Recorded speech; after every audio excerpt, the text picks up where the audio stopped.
This is a record store. They call it that, I suppose, because they used to sell a lot of these things. Mechanical storage devices, basically. Then they started selling a lot of these magnetic storage devices. And now they sell a lot of these optical storage devices. What happened with music is happening with data, from punch cards to magnetic discs to optical storage. Today we take a look at optical storage devices, from interactive video discs to CD-ROMs, on this edition of the Computer Chronicles.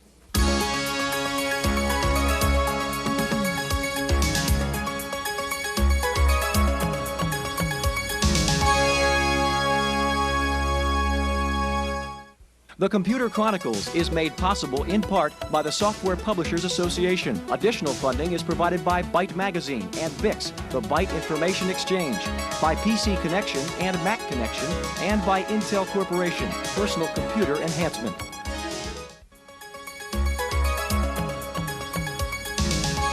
Welcome to the Computer Chronicles. I'm Stewart Cheifet, and this is Gary Kildall. Gary, I think the CD-ROM drive has finally arrived. You see this little baby? This is a portable CD-ROM drive. Runs on battery. You can carry it around with your laptop. Have all that mega storage. We see it as the L drive right here on PageMaker. Lots of TIFF graphic files sitting on there that I can use inside PageMaker.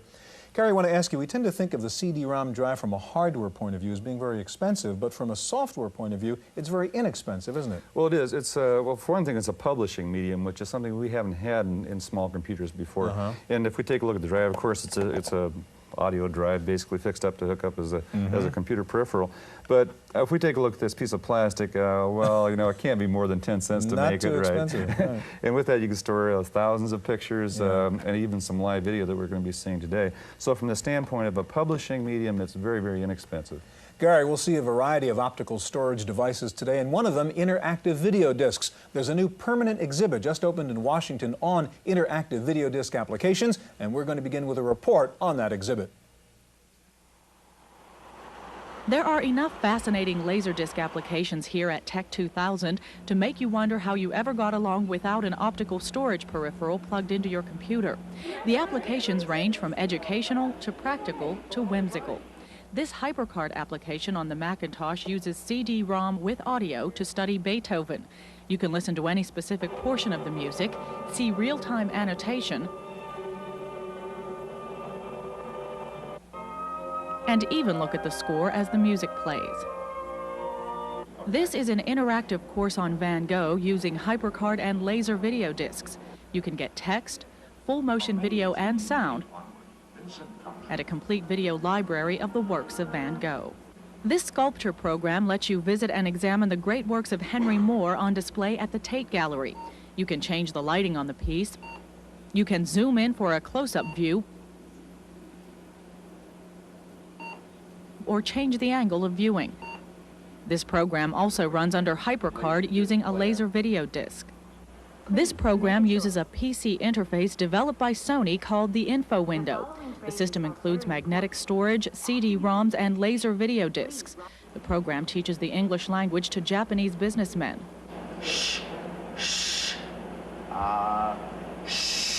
This IBM system, called Speech Viewer, is designed to teach the speech impaired. It uses Laserdisc hardware and speech recognition software.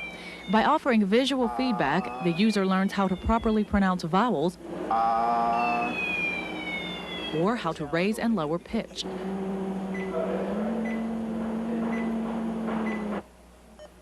This kiosk contains an IBM PS2 and a Pioneer Laserdisc player. The interactive program teaches young people about drugs and alcohol.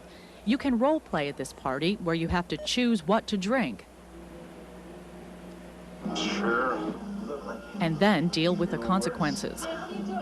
Many of the applications use touchscreen technology to provide a simple and intuitive interface. To explore various rooms in this house, you just touch the doorknob and in you go. Want to see that insect in the display case? Just touch it, and there it is, with information on what it does. It's the ultimate intuitive educational adventure game. One main feature of optical storage devices is their ability to randomly access information. This program turns a linear presentation, like a PBS Nova documentary, into an interactive resource library for an educational children's game about turtles. And if you don't like the way ABC is putting together their documentaries, with this application you can create your own documentary. This is side one of an interactive video disc examining the turmoil in the Holy Land. Put the pieces together in any order you like and get additional background information. This application, called the Image Bank, solves the problem of trying to find the right picture out of a photo gallery of 42,000 shots. Tell the program what mood you want, what setting or lighting you want, and it almost instantly pulls up a subset of photos that match your description.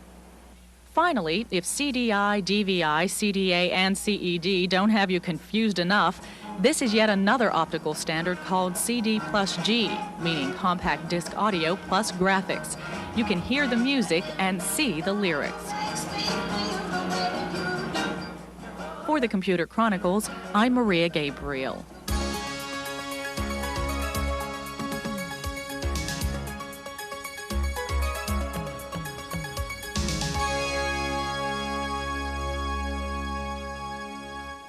Joining us in the studio now is Richard Enriquez with Head Start Technologies, and next to Rich is Robert Wilson, General Manager of Sony Peripheral Systems Company. Gary. Bob, as PC users, we're all used to magnetic storage devices and hard disks and floppy disks and so forth. But certainly the optical storage has had a lot of attention in the last few years, and of course Sony's been a primary mover in that. Tell us a little bit about the different kinds of optical storage that people are dealing with. Right now we're talking about 12-inch write-once, which is a writable optical disc, and rewritable, which is writable but has the ability to erase the data once it's written. You've got a couple examples right there, don't you, Bob? Maybe you could show that to us while we're talking Yes, I about do. it. This is 5¼ inch rewritable, and it has 650 megabytes, and it's optical laser disc, and is written to with an optical laser pickup block. But the interesting thing is that you can erase the tracks or the sectors and rewrite the new data on it. So it'd be closest to what we'd think of as a standard magnetic disc. Very close, yes. Okay.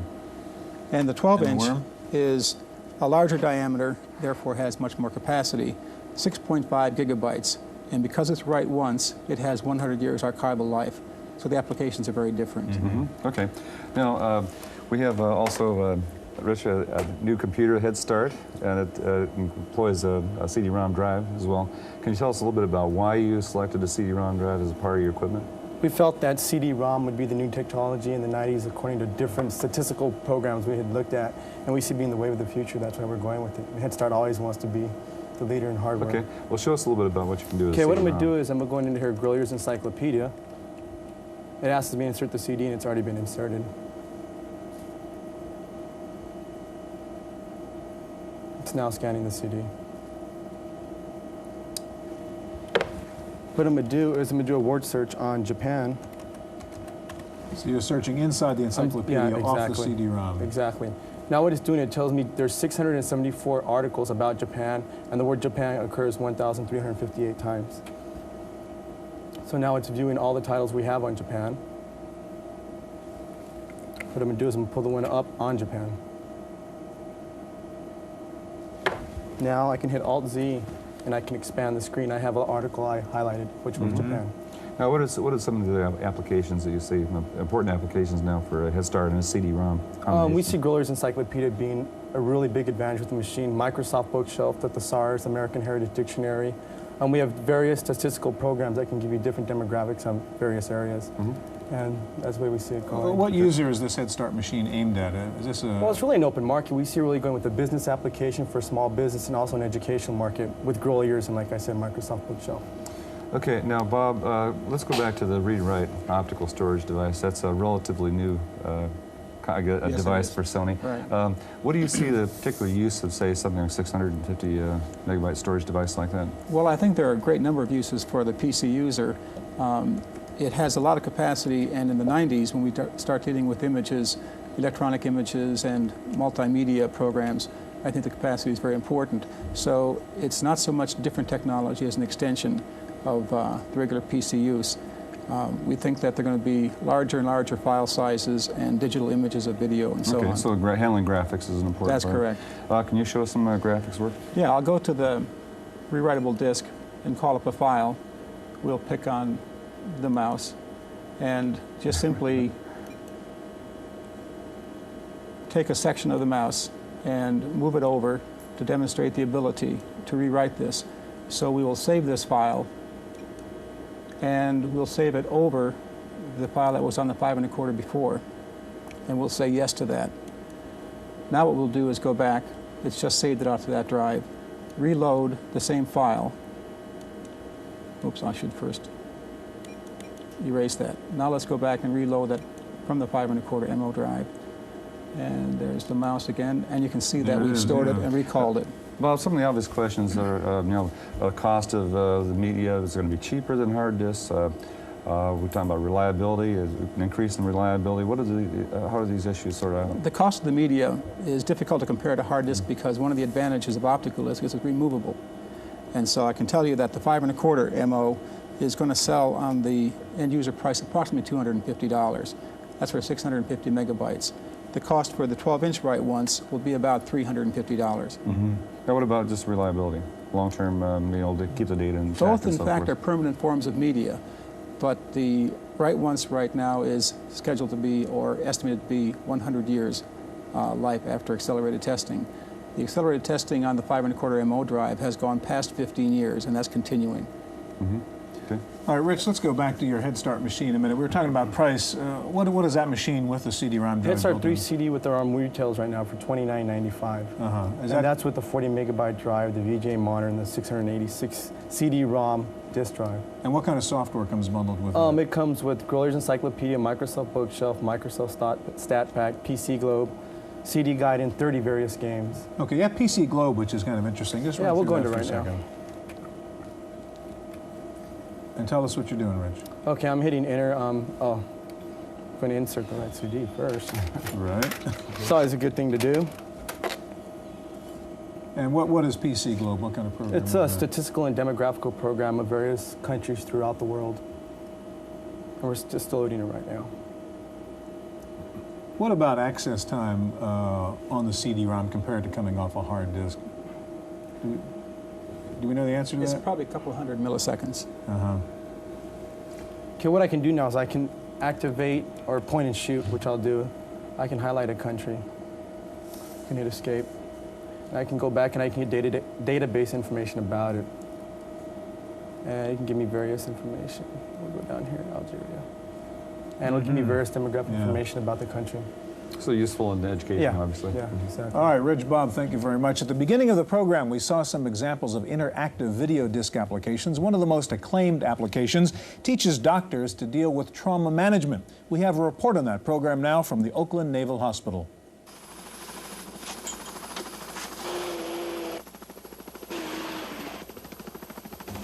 Okay, get this guy splintered fluids. Let's go. Follow me, doctor. This realistic scenario of a battlefront hospital is part of a laser disc produced for the U.S. Navy. Health workers here at the Oakland Naval Hospital are challenged to decide the procedures, drugs, and diagnosis for 5 on-screen patients. Depending on their choices, made by interacting with PC-based software that runs the video disc, their patient will live or die. How's it going here? Give me some gloves. Interactive video discs are increasingly showing up in medical schools and hospitals where split-second timing and depth of knowledge must come automatically. This is a really great way for them to get prepared for going into the course. For going in, for instance, in this case, this is for the Advanced Trauma Life Support course. So this teaches them, it goes through a lot of the scenarios, it makes them make on-the-spot decisions in a very short period of time. And so it prepares them with all the kind of scenarios that they need to go through with real live action, gives them feedback whether they're right or wrong, and actually probably a better way than we can do in our regular courses. Some are even predicting that by the mid-1990s, interactive video discs will be a part of tests that every doctor and nurse must take before getting certified. The medium is that effective in simulating real-life emergencies. And this is better because you're not having a patient's life in jeopardy, and you play the game, and if you make a mistake here, the patient doesn't suffer. For those making it to the end successfully, here's the reward. Lieutenant, that was a nice job you did with that Marine. Matthews told me it was a tricky case, but that you picked up on his problems and handled them well. I just want you to know, I appreciate the work you did. In Oakland, California, for the Computer Chronicles, I'm Wendy Woods.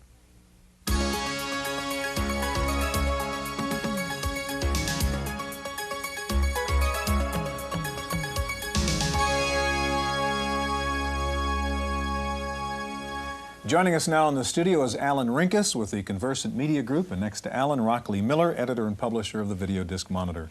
Now, Stewart, Compact Disc Interactive, CDI, is one of those competing multimedia computer systems, and Alan has the CDI system, complete CDI system, here to demo for us. Let's go right into a demonstration and see what CDI can do. Very good. Well, what we're going to be looking at is an industrial application of CDI. CDI is eventually destined to play in the home, so one of the applications we've come up with is to use it to bring back a concept called the listening booth. It's placed in a kiosk with a touchscreen in record stores around the country, and each month the record industry gives us new albums to create excerpts on, and you select from a category. I've selected country here, and it's, let's see, there we go. And there it is. And when you get to an album that you'd like to hear, you have 3 songs available to you very quickly. You select the song that you'd like. While you're listening to music over headphones, images of that artist, where they're on tour, who's in the band, that sort of thing comes up. As well, you're able, the consumers vote on how they like the song, and that market research is then passed back to the record companies. Well, and we've seen a couple of what I guess we call special effects here, the fades and the dissolves, the wipes and so forth, and that's all a part of the CDI mechanism here. Is that true? That's built into it, and it's used to author the programs for CDI applications. Now, Rockley, you've been in this business of, well, Video Disc Monitor is, of course, the publication's been around ever since I can remember. The optical storage has been important. In your observations, how important is live video in multimedia? Well, full motion video, and it's a twofold response to that. There's the real need in certain applications, but a lot can get along without it. And then there's the perceived need in the marketplace. And people are used to having full motion when they're looking at a TV screen, and they think they need it. So you've got to deliver what that end user thinks they need. So you think in many cases slideshow type presentation is enough for training and education? It's great. But people are used to television and they think they want video. Sure, absolutely. Now, Alan, you're starting another application now. Can you tell us a little bit about this? Well, I just wanted to show you how CDI is starting its approach into full motion video. Essentially, the software algorithms to convert a CDI into full motion video are being developed and are fairly well along. Right now we have partial screen full motion video, which is used in a lot of business applications. And I just wanted to give you an example of that. And accompanied by audio, and this could be, it's used in training, banking applications, information programs to the general public. The full motion video, as Rockley points out, makes people comfortable. It's what they're used to when they see on TV. So we are capable of doing CDI. But you feel like CDI. A partial screen at this point is sufficient for the quite a few business applications. Within a year, it should be full motion, full screen, 72 minutes on a single disc. And briefly, Alan, next to you, that is the CDI playback unit? That's correct. This is the industrial unit. Up here is the player, here is the computer system, and down here is an extension chassis with a hard disk in it, floppy disks, extended communications capability. And just as far as the pricing, what would an end-user price be eventually, and how long is that going to be? Under $1,000 in 1991, so it is quite powerful combination of equipment. Okay, we'll check with you in a year. All right. Alan, thank you very much. That's a look at CDI. In just a minute, we'll be back with DVI. Stay tuned.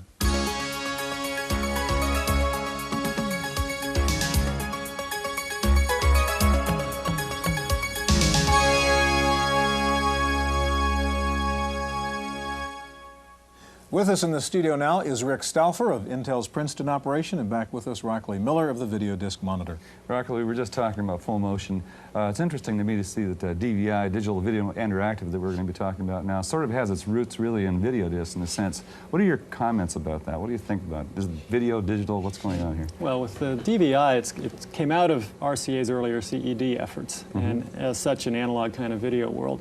But interestingly, it's now positioned more in the PC environment. It's become a sort of a computer-originating technology, as witnessed by its primary supporters, with Intel, IBM, Microsoft, all very much endorsing this format.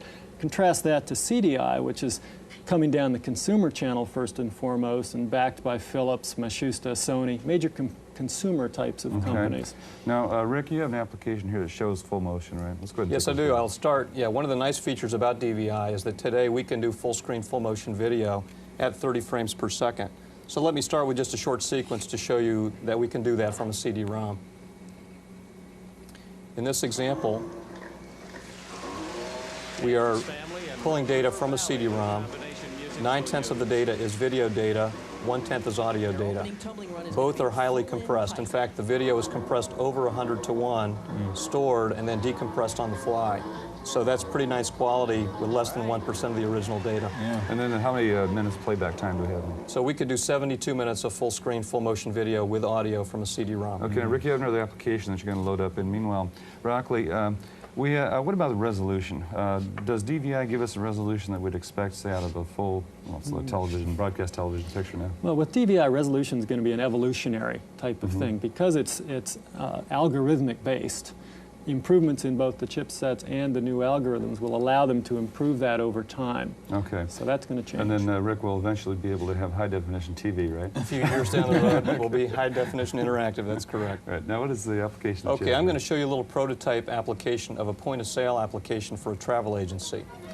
Here you could bring up a menu and be able to select from several different cities across the United States. Let's say we wanted to take a look at Washington before deciding to travel there.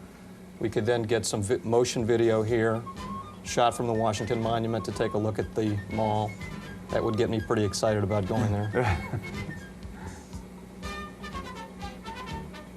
So you see this as an industrial application, travel agencies having this in their office? Yes, exactly. Initially, we'll be looking at industrial applications. Welcome to our nation's capital, Washington, D.C. And then we'll move into the desktop, mainstream office desktop, bringing video into the desktop. Now here we can select on different icons, and we'll take a look at the Jefferson Memorial just to get me excited about going to Washington. So you can see how we can combine graphics and full motion video in this kind of an application. Do you see this as an end-user product then too eventually, as we heard about on CDI? Yeah, exactly. We can move these electronics down to a low price point for the home as well, but our initial focus is the office desktop. Rick, what's the box here that this is all running out of, this mystery box? Yeah, this is our first product based on DVI. It's our application development platform. It allows software developers to create applications using motion video, audio, and still images. So then a software developer then would be able to capture their own images and then do some testing and so forth. Exactly. Now how do they actually do the compression? Okay, there are two ways to get compressed video into the system today. One is using an offline process that uses larger computers and operates in non-real time. We also have a real-time video compression process that we can use with this box that allows us to take video into the files immediately by the developer. Okay. Rick Rockley, thank you very much. That's our look at optical storage. We'll be back in just a minute with this week's computer news.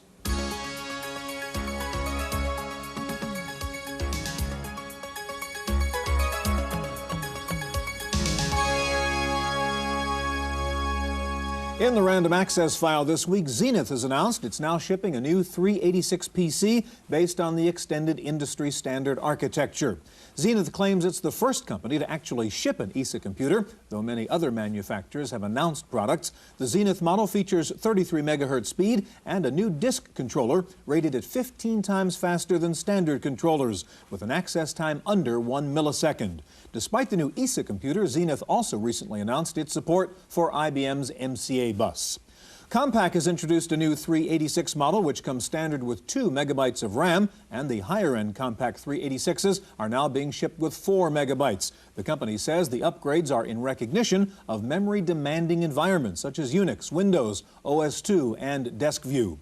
Commodore is entering the 386 field with several new models using the top-of-the-line 25 megahertz 8386DX chip. The Commodore machine is called a PC60. It ships with 2 megabytes of memory, 9 slots, a hard drive, and 2 floppy drives for both size disks. The PCs are made in Germany. Price is expected to be around $6,000.